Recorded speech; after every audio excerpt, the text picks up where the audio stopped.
So I'm trying not to be too downbeat that episode 150 would have been the chance to be a Champions League final, potentially finishing off the series. We go again, and we're not going to let that get in between us. We are on deadline day. We're going to be playing Burnley in the first game of the Premier League season, and my word, money has exchanged hands.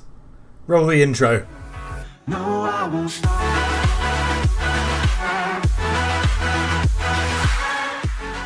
And welcome back to the Folkestone Invicta save. I am Cultured Left Foot, and we were within a gnat's pubic hair of getting to the Champions League final. It was an 89th minute header that denied us in the last, Champions League semi-final. We then played the FA Cup and we won that. We've played the Charity Shield and we beat Chelsea in the Charity Shield, so Community Shield, I should say.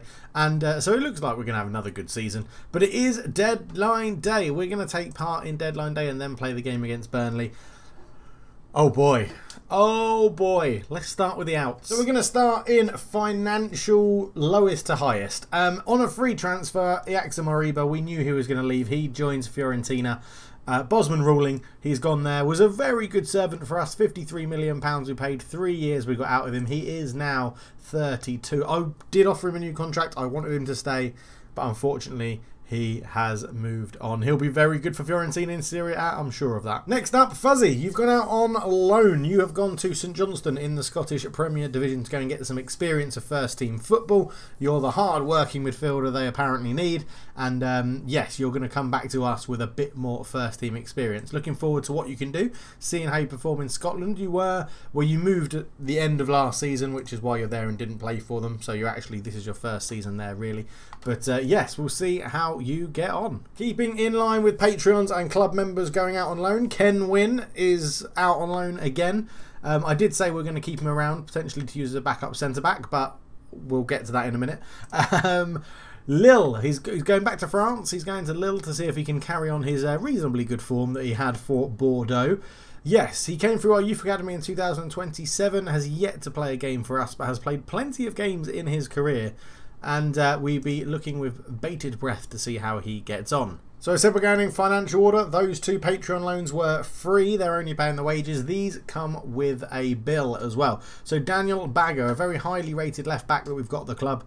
Going out on loan again. He's been on loan a couple of times already. Going back to Scotland, they're paying £400,000 for the pleasure. And after one game, he's having a storming season on a 7.9. This guy is rated very highly by our own staff. And the fact that we've got our very good squad is good because it means his potential is actually very good. Good tackling, good passing, good positioning, good decisions. Much more of a defensive fullback. But yeah, we're going to see how he gets on as well. And then the final loan out, Neko. We bought him in, English youngster. We bought him in for a bit of a homegrownness. Didn't play at all for us, I don't think. 3 appearances since he's been at the club. £38 million. Excuse me, there'll be a cut there because I just had a massive coughing fit. £38 million, which induces a coughing fit on me. We probably massively overpaid, but he was English and 38 million isn't actually that much money to us. He hasn't really progressed since he's been at us, but we've sent him back to Leeds, who we bought him off, and he should get some game time there again. They've paid for the privilege. They're paying all of his wages, so in theory, we should be good. He's tall. I think if I'd played him more, he could turn into a good player, but he's one of those that when we gave him the chances, he never really impressed. So, yeah, he leaves. And then we move on to the actual monetary out. Carlos Diaz. Again, another one. Bought him in. We got him on a free transfer. I thought he'd be a really good backup for us. 4 appearances, 2 assists, 7.05, but never forced his way in. And with the players we've bought in, he was never going to get a look in this situation. So, very good stats, good passing, good technique, good vision, good off the ball, good flair, good pace, good acceleration, good agility, decent crossing, decent dribbling, all very good. But yeah, not really given a chance for us. But we got £5 million for him, which is profit because we got him for a free. After that one season, you can see, I could sort of see why it didn't work out at Barcelona. But, you know, we'll take paying his wages for a year and getting £5 million back from a transfer fee. Not too unhappy about that one. And he's broken his ankle, so that's not a very good start for him at his new club. Next up, I ended the last episode by saying that Mason Greenwood was unhappy and asking to leave the club. Well, he has left the club again, another one. Free transfer here for a year, had a pretty decent year for us in terms of goals in all competitions, 8 in 21. But we've got 19.75 million for him to move to Sevilla, which is absolutely brilliant. Very happy with that. We got him on a free 1 year in, scored some crucial goals, and now he has moved to Sevilla to try and get a big final paycheck, 110 grand a week. He gets a 10 grand pay rise from what we were paying him. 33 years old, 102 caps for England. He's still very good. He's still very, very good, but he's not going to... He would fit in with what we're doing, but we've got better options is what I'm trying to say now. Next up, Eduardo Camavinga has joined Leeds United. 32 years old. Another one that I'd have liked to have kept around, but he would have just... He was club captain and his morale would have dropped off a cliff. His physicals really do let him down when he plays, I think. In terms of history, bought him for 43.5 million. Got basically a half a good season out of him. 7.13, and then this season he just hardly played. When he didn't impress. So we've shipped him off to Leeds for 22 million. Again, money isn't really an issue for us at the moment, as we'll see in a minute. But 22 million to Leeds United. We're strengthening Leeds, but they're not going to be a rival for us. But Camavinga, wonderful playmaker. Physicals let him down a little bit in the Premier League. An elite midfielder, but as you can see, not really highly recommended now that he's moved on. 70 grand a week. Took a pay cut to join Leeds. But yeah, I hope he does well. I hope he does. A very good player in the game. And then the penultimate transfer out is Serge Robert. Now, I was amazed we got this much money for him. He's hardly played for us at all. We bought him in from Arsenal. He's listed as a nomadic striker. He moves around a lot. People think he should be performing better with the attributes he has, but it just doesn't happen. Obviously, we played him mainly on the left when we brought him in, but he's moved to Newcastle as an important player, and we got £40 million for him. I put him up for transfer list, offered out to clubs at 40 million, and Newcastle were like, yeah, all right, we'll pay that, and yeah, he agreed to move there. So a nice, tidy profit for someone that's only played 15 games for us without scoring a goal. Never has in his career really refound that form he had at Stuttgart. He had one really good year at Lyon. I mean, Arsenal paid 24 million, and I reckon they would have been surprised they made a profit on him. They got 5.5 million profit. We have sold him on for like 11 million pounds profit on 10.5 million pounds profit. Absolutely incredible. Really happy to have that that out.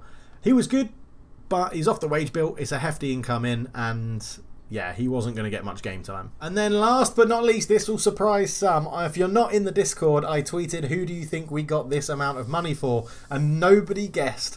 Pablo Diego has moved to PSG. And there was a lot of people swirling around him. He had a very good season with us last year. Halfway through the season, we rejected a bid. I think it was from Real Madrid. And we said, you know, the finances weren't right, and he came back and said, well, if someone pays this value, I want you to sell me. That value is 133 million pounds. PSG weren't stupid enough to pay that, but they have given us 75 million pounds, potentially raising to 108. I thought I bought him for 17.5 million. We've bought players in that I think are going to be better than Pablo Diego. Yeah, he's young, but I don't think he's going to improve too much. But yes, 108 potential million pounds, 75 million hard cash. We've got that money straight away. All the rest is appearances. If they win the league, which they're going to do, we get, I think, 5 million. When he scores 10 goals, we get 5 million. It's yeah, sort of a deal like that. But Pablo Diego, 2 good seasons, not breaking 7.1, but over and above the 7. A good number of assists, a decent amount of goals for a left wing, and well, he has moved to PSG, and that's the biggest out we've had, the biggest sale ever. If he does all the clauses, it will definitely be Folkestone's biggest ever sale, including in real life and in this save. But yeah, I mean, 49 appearances in total isn't a lot for us in terms of all the games played. If we look at his career stats here, yeah, 49 appearances, 8 goals. He played more for Flamengo. In fact, he played more for Flamengo when we sent him there on loan. So yeah, not too bad. I'm happy with that out. And let's get to the ins. So we're not going to worry about 3 of the youngsters I bought in. They're going to pop straight into the under-18s. But this guy, Abubakar Adeleye. I sound like Donald Trump when you've seen him do that video. Abubakar Haboubi. But anyway, Abubakar Adeleye, who I might nickname to Adele because that's just going to be easier. We've bought him in from Juventus for £30.5 million. They took a huge hit. They paid £57 million for him, and he's had 2 good seasons and 1 poor half a season for them. I've taken a gamble as a sort of replacement for Mariba. Right, passing 19, technique 18, teamwork, vision, all good. First touch, decisions, composure, balance, natural fitness, stamina. He can get up and down. He can hold the ball. He can play it from midfield. This guy, Ravi, Del Bianco, 3 midfielders, absolute class. I think he's going to be brilliant. And next up, Oscar Cano, long-time target of Folkestone Invicta. I tried to sign him back here, but he moved to Monaco. I've now paid £50 million for him. This guy is a superb centre-back. Absolutely dominating French football. Good ratings all the way through. Look at those stats. He's 6'4". He's quick. He can jump. He can head the ball. He can tackle. He can pass. He's got a great first touch. His positioning's great. His vision's great. His teamwork's great. His leadership's great. His concentration's great. His bravery's great. This guy, next to Gashi, impenetrable most of the time. Obviously, we will concede goals, but yes, I'm very, very excited for this. I've been after this guy for a long, long time, and it's taken us £50 million to get him in. And the best thing about it, this is the penultimate in.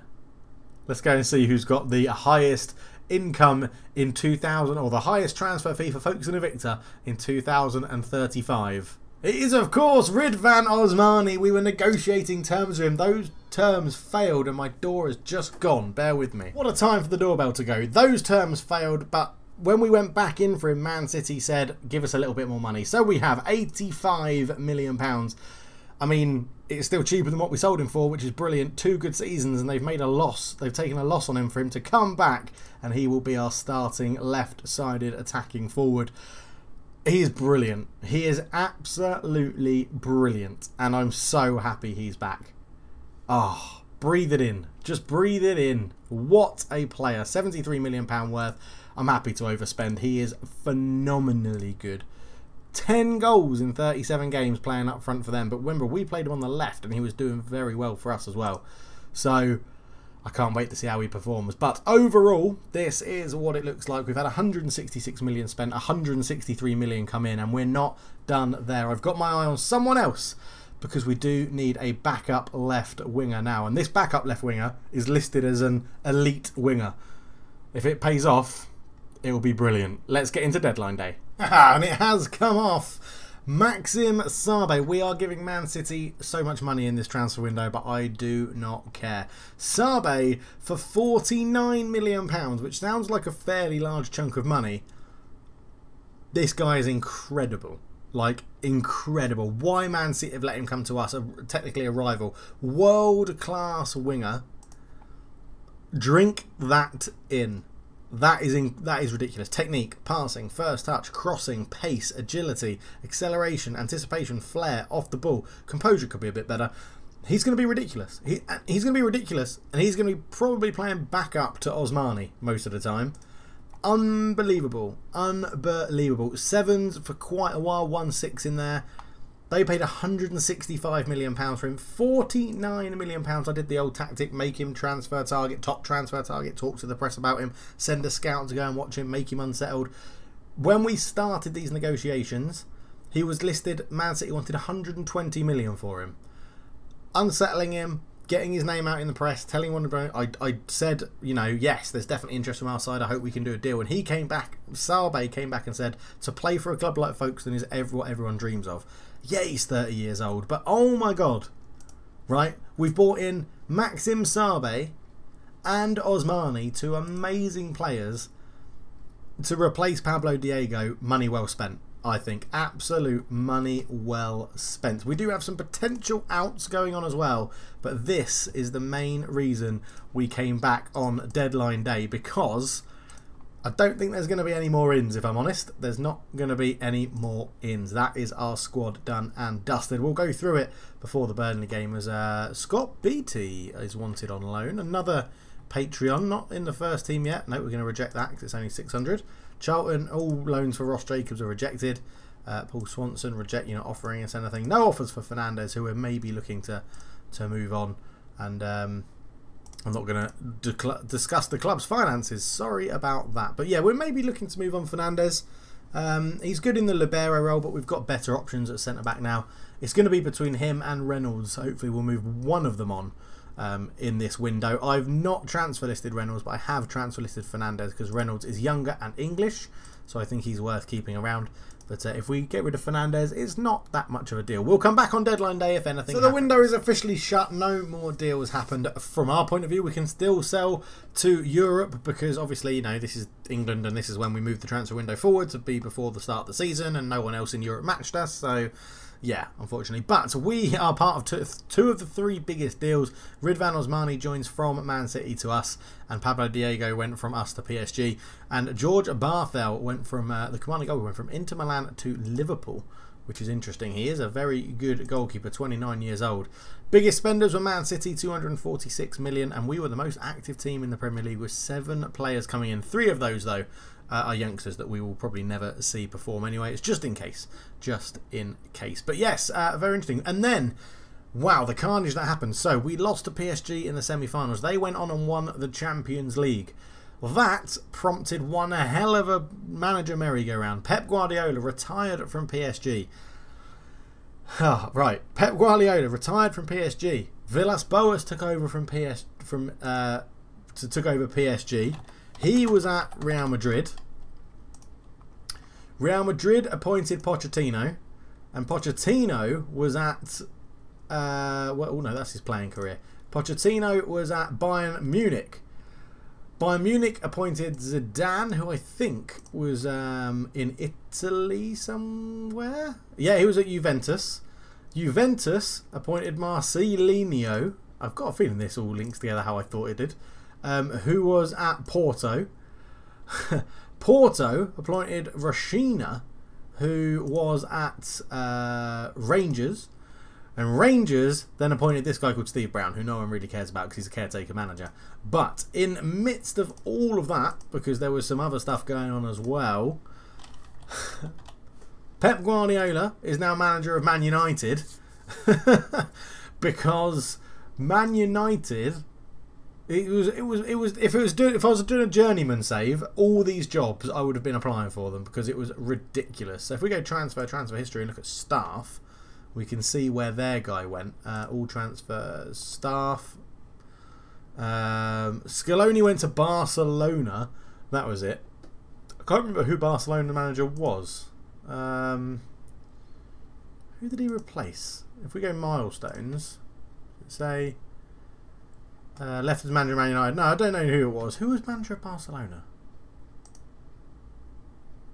Could just look at transfers, transfer history, staff. Oh, Villas-Boas. Villas-Boas was, that's what started it all off. Villas-Boas went to PSG. Sione moved to Pep left PSG. Villas-Boas went from Barcelona to PSG. Sione went from Man United to Barcelona. And it was just carnage, absolute carnage. I think that Robert Simpson guy, who you can't seem to click on, must have been a caretaker. And they had Ricardo Carvalho as assistant manager. Yeah, for some reason I can't click on him. But yeah, there you go. So it all went crazy, all went absolutely crazy. But it was good, fun times. But I don't know how long this episode's going to be. It should be quite quick. Let's go to the Burnley game, and we will be back for that. You managed to be Maxim on Dead Day. No, I didn't want to, didn't for the sake of it. We targeted Maxim and we're pleased we got him, yeah, definitely. Carl Smith, yeah, he was a youngster that we just sold to Leicester. Nothing to worry about there. We'll be back for Burnley. So here we are then for the opening game of the 2035-36 season. Folkestone take on Burnley, and this is how we are going to line up. It will be obviously Ramos in goal, Gunlaugsson, Gashi, Cano and Walter at the back. We'll get to see this new centre-back partnership for the first time. Revi and Del Bianco keep their places in the middle at the moment. Chia, Taylor and Osmani starts on the left, and Chalk up front. On the bench, Olabi, Sabe, Yepes, J. Ross, Pavlino, Matsui and Adelaide as well, or Adele. I'm just going to do that now. I'm just going to rename, set nickname Adele, because in the heat of the moment I'm not going to be able to say Adelaide. I can barely say it now, and it's not even the heat at the moment. But someone needs a squad number. Sabe will be getting the number... you can take the number 33. That's one of my favourite numbers. So you can take the number 33 and do it proud as we get into the game against Burnley. Oh, man. I feel good about this season. I feel really good about this season. I mean, last season was pretty spectacular. We've started well. 4-4-2. They've got someone that isn't fake, isn't made up.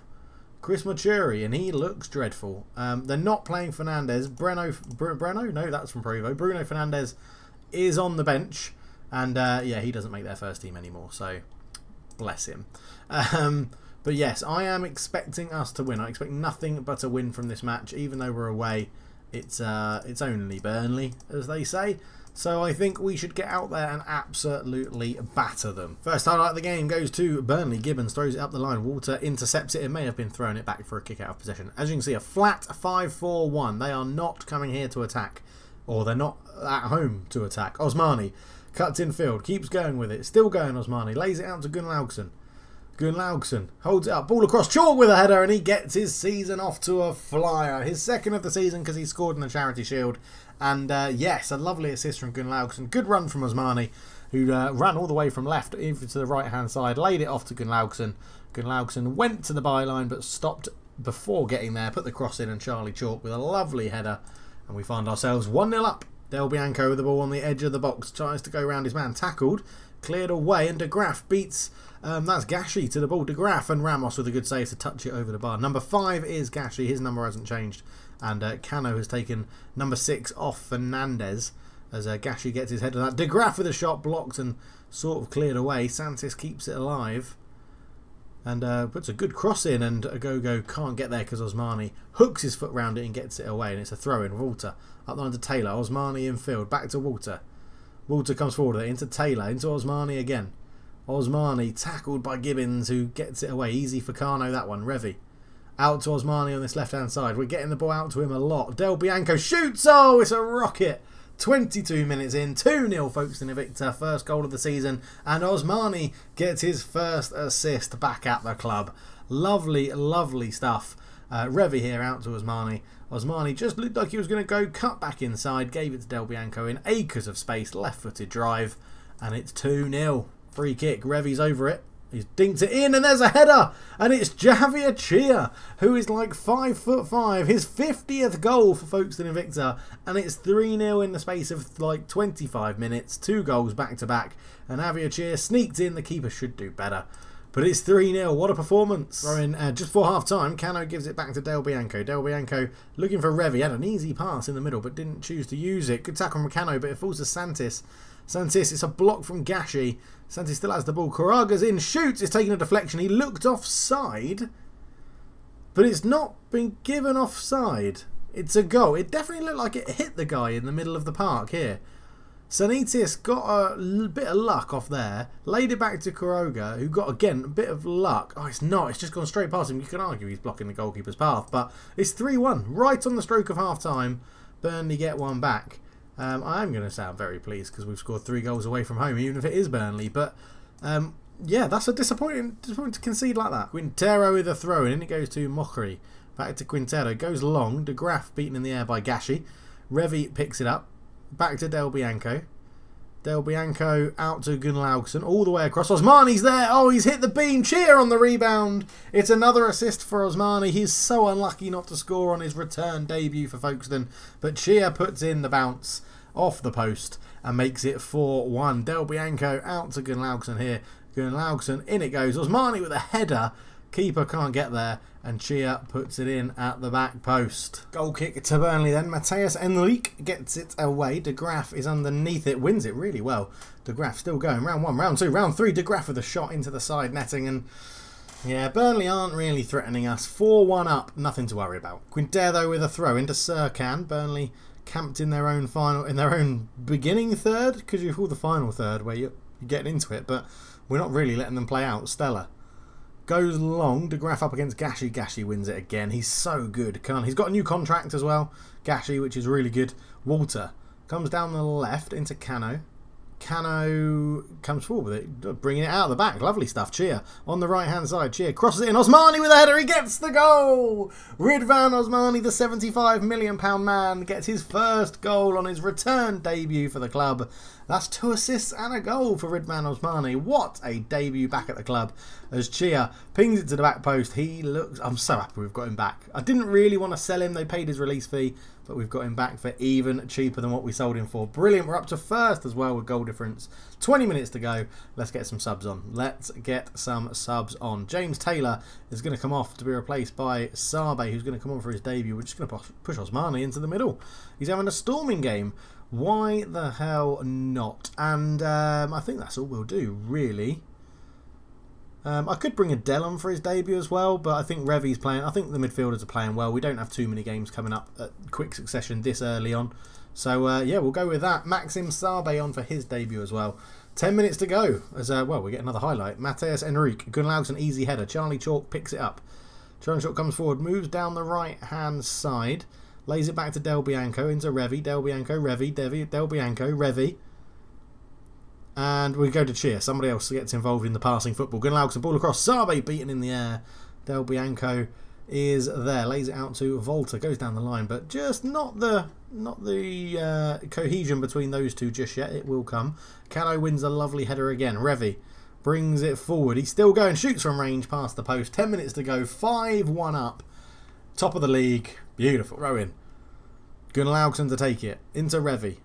Revi into Del Bianco. Del Bianco turns, beats his man into the area. Del Bianco shoots Mateus Enrique with a decent save at the near post. With 1 minute and 10 seconds to go, Walter intercepts the goal kick. He's running down the left-hand side. He's tackled by Gibbons, and Guirago is there. Back to Sanitis. Stella goes to Gibbons again. There is an overlap on here with Salazar, and he picks him out. Salazar's got a man in the box. Salazar Gunlaugson, I think, can't quite get a touch to it now, and it goes behind for a goal kick. But there we go, full time, 5-1. What a performance from Osmani. He didn't get man of the match. Javier Chia scored 2 and got 1 assist. Osmani got 1 goal and 2 assists. So yeah, Chia's probably better off a man of the match there. But what a statement to the Premier League. We are back to retain this title, and we want to go out there and dominate Europe and get the Champions League this year as Sabe makes his debut. Lovely stuff, and Osmani was absolutely superb. Well done, Shearer, as well. Good to see he's come back over the summer, playing very, very well. We'll leave it there. As I said, we're going to fly through this season, so it depends who we get in the Champions League group. If it's someone easy that first game, we'll come back around here for maybe a triple header of Man City, Champions League, Man United. That would be pretty impressive as an episode. I think maybe we'll just come back for that anyway, but we'll see who we get in the group. You'll find out in the next episode. That'll be episode 151. Unbelievable. Right, there is not going to be an episode tomorrow. Going from this point forward, there won't be a Folkestone episode on Wednesdays. My Wednesdays are picking up a bit at work, so there won't be an episode on Wednesday. But there will be episodes Monday, Tuesday, Thursday, and Friday. Thank you so much for watching. Leave a like if you're enjoying. Subscribe if you're new. Let me know down below what you think of the transfers. For now, I'm out. Cheers.